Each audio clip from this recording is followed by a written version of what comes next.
Kas geriau, lietus ar saulė per lenktynes?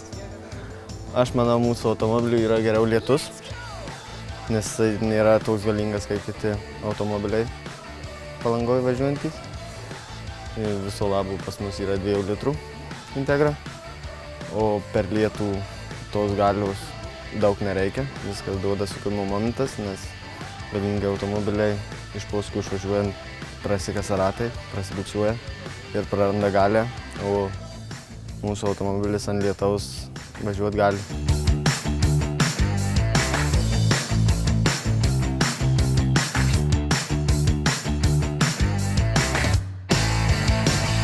Tai apie 1000 km, tai lenktynės yra neblogos, Baltijos šalių populiariausios. Ką galiu apie jas pasakyti, tai dalyvausiu jau 4. kartą. Visus kartus parsivežiau po taurę.